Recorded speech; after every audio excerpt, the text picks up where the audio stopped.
Hello and welcome to episode 91 of the Confident at Work podcast. I'm your host and confidence coach, Anna Manning. And today we're going to be talking about social mobility at work. And specifically, because this is a confidence podcast, the impact that being the first one in the family or being in an environment where you might feel different than your peers because of the background and life circumstances that you've had versus what other people might have had, and how that can subtly and maybe not so subtly have an impact on your confidence. So, understanding social mobility, and I just wanted to define it. This is I'm not even sure if I like the term, but this is a term that gets used quite a lot. And some businesses and organizations are thinking about social mobility and are thinking about how do they actively bring people into their organization, to their profession, who historically might have been unable to access jobs, promotions, and high positions within their organizations or within their industry. And I looked at the UK government definition from the State of the Nation report 2023, and they said the term social mobility can have different meanings, but we use it to mean intergenerational social mobility. So, the difference between your life outcomes and those of your parents. So, for example, if you have a professional occupation and your parents had a working class occupation, you have experienced upward occupational mobility.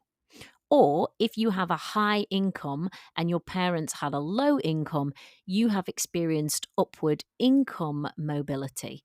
So there you go. There's a lot of people that think this is a very narrow way of looking at things, and that really what people are aiming for isn't to join a different, like, quote unquote social class.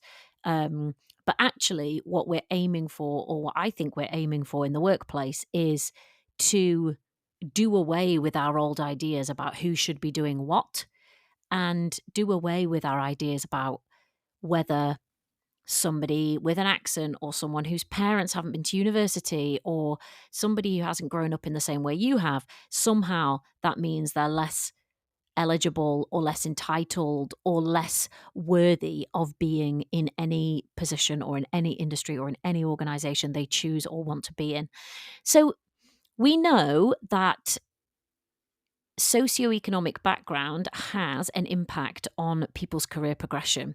And I started to have a little look at some of the case studies and some of the stats. And I saw a really interesting report from KPMG that was published in the UK. And this was so KPMG are a big consulting firm in the UK. Maybe they're all over the world. I don't know. But they actually did a study on their own staff population. And they said that out of all of the characteristics that they looked at within this report, socioeconomic background had the strongest effect on an individual's career progression compared to any other diversity characteristic. So their biggest, what they called progression gap, they did an analysis and published it on the career pathways of 16,500 partners and employees at KPMG over a 5-year period. And the team who were doing the research examined the time that it took for those individuals to be promoted. They looked at their gender, their ethnicity, their disability, their sexual orientation, and they looked at their socioeconomic background. And the data showed that socioeconomic background, and they measured that by somebody's parents' occupation, had the strongest effect on how quickly an individual progressed through their firm. So, individuals with a lower socioeconomic background took on average 19% longer to progress to the next grade when compared with those from higher socioeconomic backgrounds.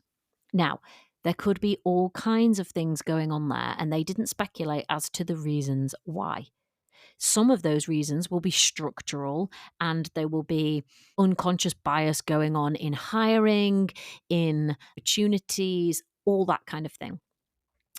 But another one of the societal problems, and the reason that I really want to talk about it on the podcast, is that I think there can be a confidence element. So, one of the things that I think can make it harder for people who might be the first in their family to be in a particular organization, or might have come from a completely different background than a lot of the other people that they work with, is it has an impact on people's confidence.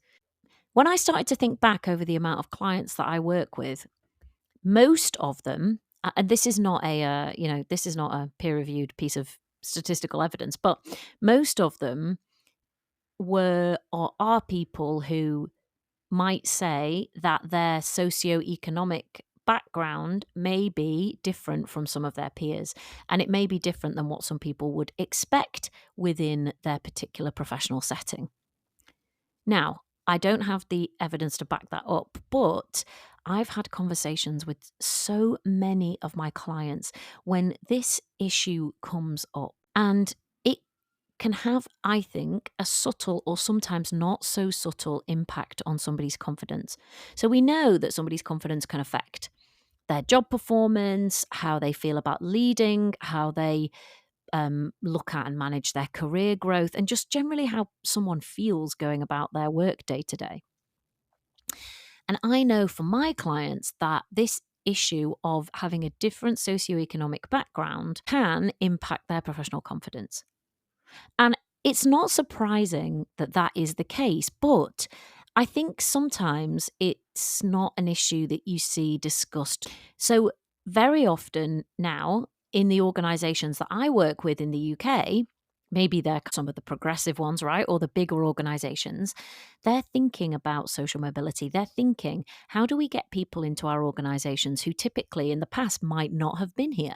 How do we look at the promotion pathways for somebody who typically may not have reached a high position within an organization? And the reason for that is because they are from a different socioeconomic background that might historically have been completely excluded or marginalized.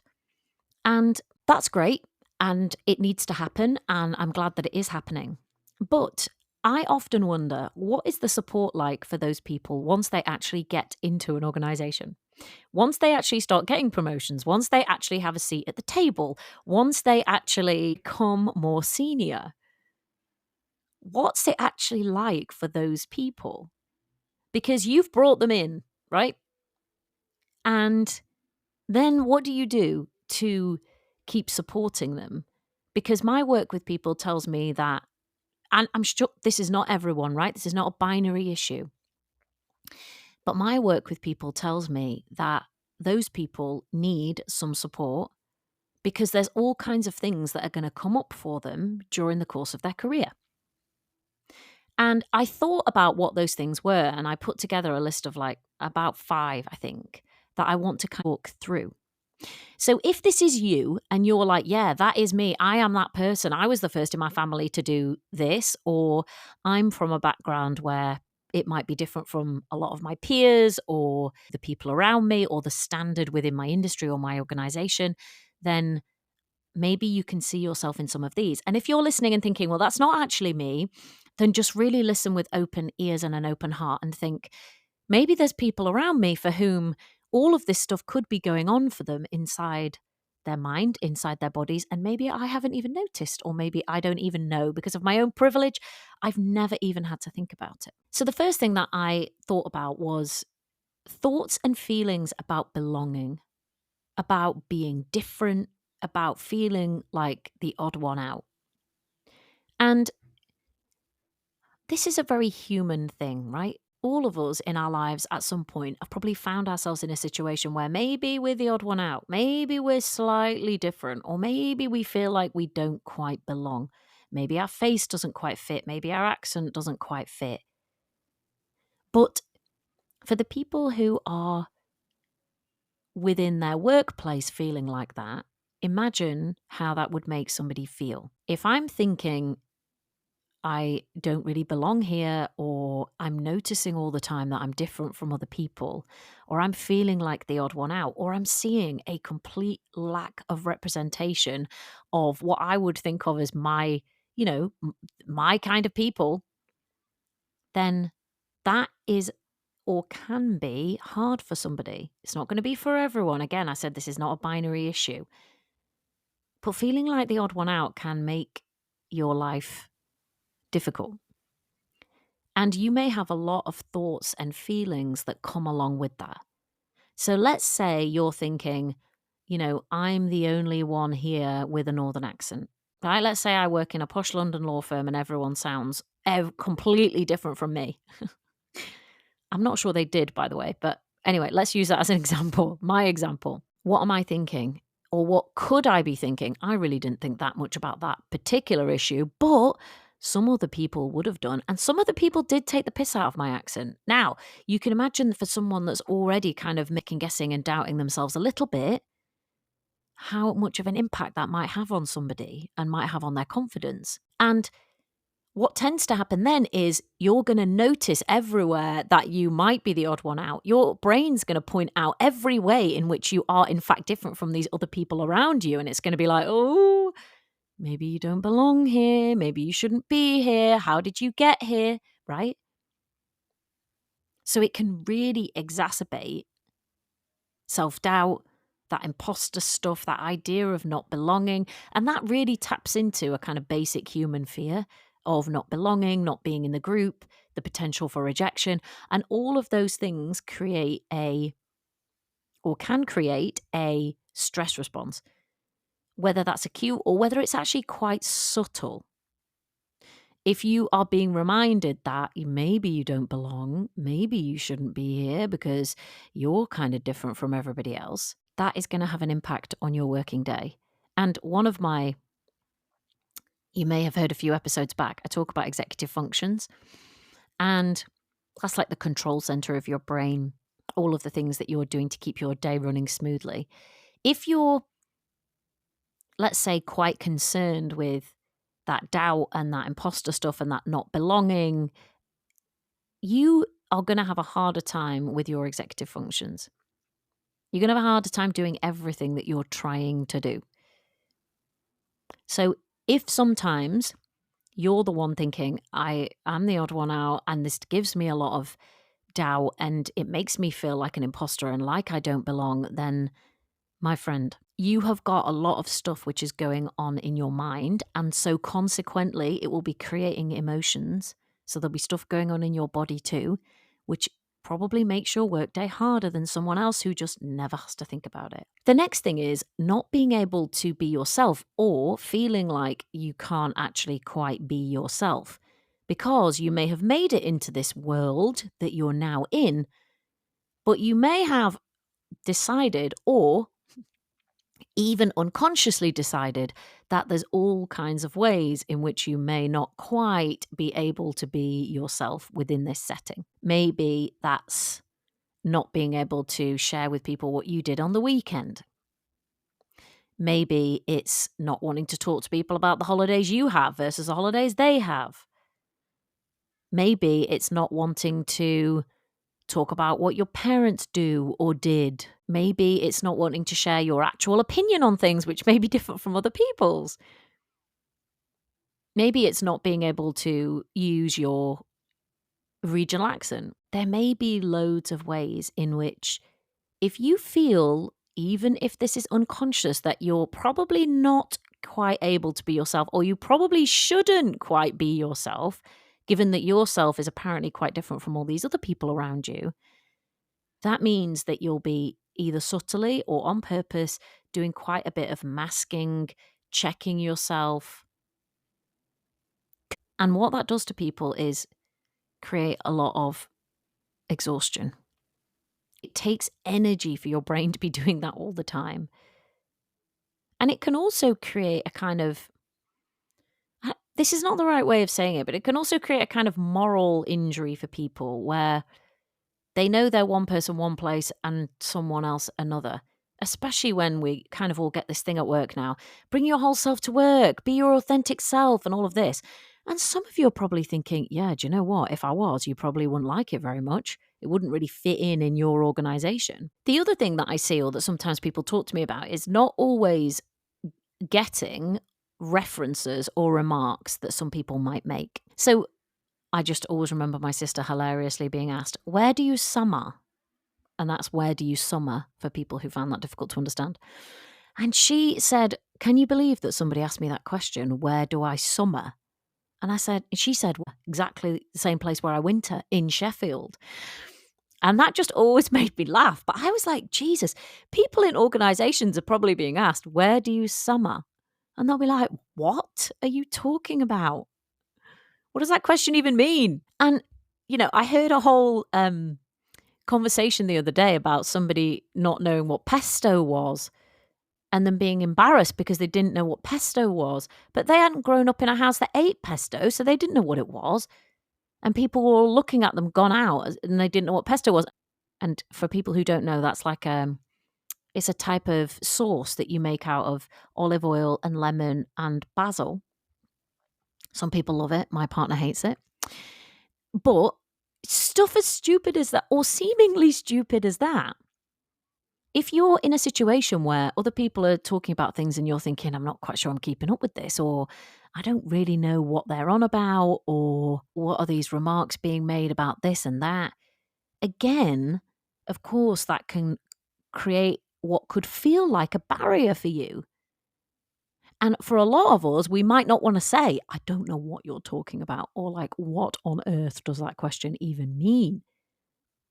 So you might just kind of laugh along and sort of keep it to yourself, which, that's a difficult thing for somebody to do.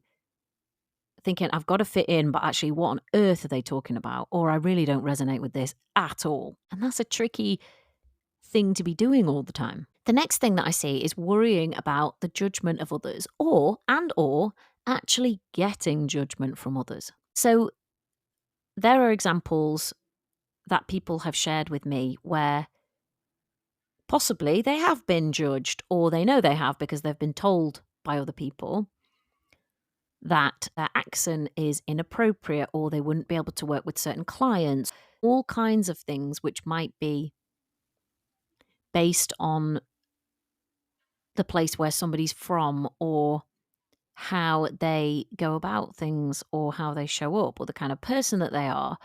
They may have had explicit judgments made or told to them about that. Now, imagine what that does to somebody's confidence. You're basically being told, well, who and how you are isn't really acceptable in this setting. It's not professional, or it's not appropriate. Now, imagine what that does to somebody's confidence. That's just awful, isn't it, to be told that? And you may have been told that. And even if somebody's only been told that once can stick with people. And that once can lodge itself in their brain and quietly start policing all other areas. Have them checking, have them overchecking, have them overthinking, have them hiding, have them masking. So that, God forbid, anyone finds out that they don't fit in or that they don't belong. And that's when someone's experienced direct judgment. So also, somebody may not have experienced that kind of direct judgment, but they may just fear that that's the judgment that might be in someone else's head. So all your colleagues are talking about the fact that they went skiing to wherever, and you're thinking, well, I've never been skiing. I don't know. Now, it may be that you could say that and your colleagues don't care at all. They're just like, oh, right. But you may be thinking, gosh, what would their judgments be about me if they knew? Or maybe that's to do with the paper that people read or the political party they support, right? This can come out in so many different ways. But when we have that fear in our head of other people's judgment, again, that's going to create this checking, doubting, masking, which doesn't allow us to show up as who and how we actually are. It potentially stops us from embracing our strengths, and it just makes our life more difficult and more exhausting. The last one that I wanted to share, and you may have more, but the last one that I wanted to share was not having been in certain social settings before. So I have been coaching somebody who works, and I asked him if I could share this, and he said, yeah, it's fine. He works in a big consulting firm, and I think he got on their graduate scheme, actually. Really smart guy. But he is from a particular area of London. No one in his family went to university. He said a lot of people in his family didn't even finish school, let alone end up in the position that he's ended up in. And he said he now, because of client meetings or their offices, or he's been sent abroad as well, he said, I find myself in social settings that I've never been in before, just because of the background that I'm from. They're not normal social settings for me. I hadn't been exposed to those kind of people. I hadn't been exposed to those kinds of conversations, and I hadn't been to those kinds of places. So all of that was completely new for him. And what he described was that created, and he's a confident guy, right? As it goes. But he said that created quite a lot of uncertainty for him, because imagine being in a kind of social setting that you've never been in before. Your brain is going to naturally be slightly more alert. I mean, you might think, oh, this is just wonderful and delightful. Yeah, maybe. But you also might think, ooh, never been to anywhere like this before. This is not what I'm used to. The people that I know and I love where I'm from, this is not our life. And you think about things like traveling for client meetings or networking or whatever. These may be putting somebody up against all kinds of thoughts and fears that are happening. And you may have no idea. If this isn't you, you may have no idea that that is what somebody is struggling with. But these are things that people struggle with. And it really has an impact on people's confidence. So when I was looking at this episode, I started to scan around and I looked for some sort of stories and snippets from people who'd written about social mobility and kind of impact of that. And there was this one called Social Mobility, a Personal Story from 2022. And it's a guy called Joe Moran from Liverpool John Moores University. And I read the whole thing, but this one bit really, really stuck out to me. And he said, what makes the invisible injuries of inequality so hard to heal is that our bodies let us know when we feel out of place. We feel loneliness and unacknowledged shame when we think that a place is not designed for us and our presence in it is at best tolerated. And he goes on to say, that's why I argue that social mobility has so much to do with ideas and feelings as it does with the bare facts about university enrollments or income redistribution. The study of social mobility demands the particularizing work of social and cultural history, attuned to the knotty realities of our emotional lives. And he said beautifully there, the thing that's been kind of rattling around my head as I've been coaching people on this topic for the last few years. This thing about social mobility is not just about getting a different job or getting higher in an industry or breaking into an industry that perhaps no one else in our family might have been in before or at that level before. It's not just the bare facts. Those bare facts come with, what he says, the knotty realities of our emotional lives. And a lot of us like to think that, we're very rational and logical beings and our emotions perhaps don't come into it too much. But they so do. For everybody who I've coached about this issue, they have at times felt out of place.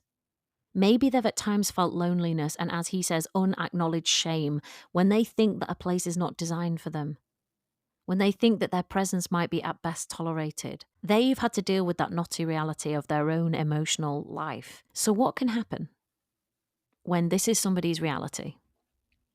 And again, it won't necessarily happen, but it might. And what I've seen happening is definitely having an impact on people's confidence, it causing people to kind of shrink themselves.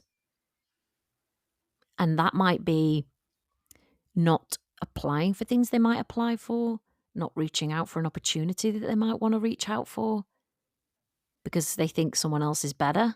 And that might be a very subtle thing that's actually to do with someone's background or socioeconomic status versus actual reality. It can cause people to feel they have to hide, or maybe people actually do have to hide certain aspects of themselves, certain aspects of their reality, certain aspects of their family lives. They may have to mask That may be their accent. That may be their background. That might be what their parents did. That might be what they do at the weekend. That might be the fact that they've never been in this kind of social situation before and they don't feel totally comfortable with it. They may feel like they have to fake to be someone else or a slightly different version of themselves. And let's face it, all of us have moments where the workplace requires adaptation and maybe being a little different sometimes than we might be if we were just in a social situation with friends.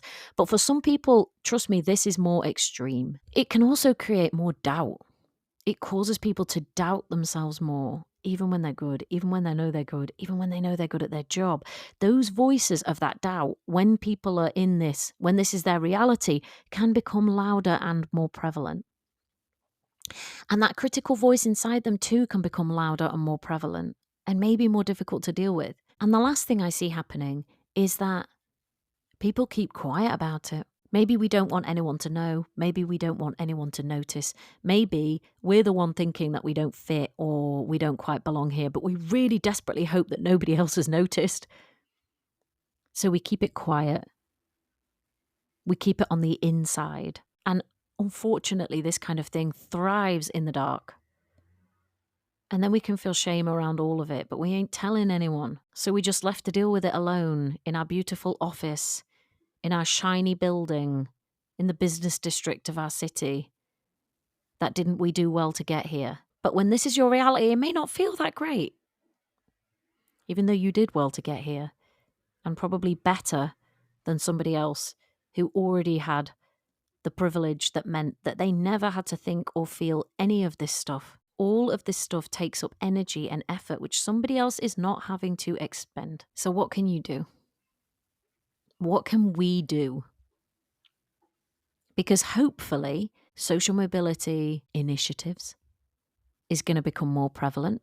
Hopefully, people who've been historically excluded from industries or positions are going to continue to take their place at the table in greater numbers. That's going to be better for business. That's going to be better for society. It's going to be better for all of us. But in the meantime, those people that are going first, until the day where this is normalized, where everyone from every background, we live in an egalitarian society. What? God hoping that day comes. But until then, the people who are going first are going to be the ones who are quietly suffering on the inside. So if this is you, then I hope listening to this podcast has in some way normalized some of those feelings and thoughts for you. Because I know that people talk to me about this in the privacy of their coaching session. But for those same people, I think it's rarely something that they will actually talk to people about at work. It's rarely something that they will actually admit at work. And therefore, it's probably not something that they're going to ask for any help with.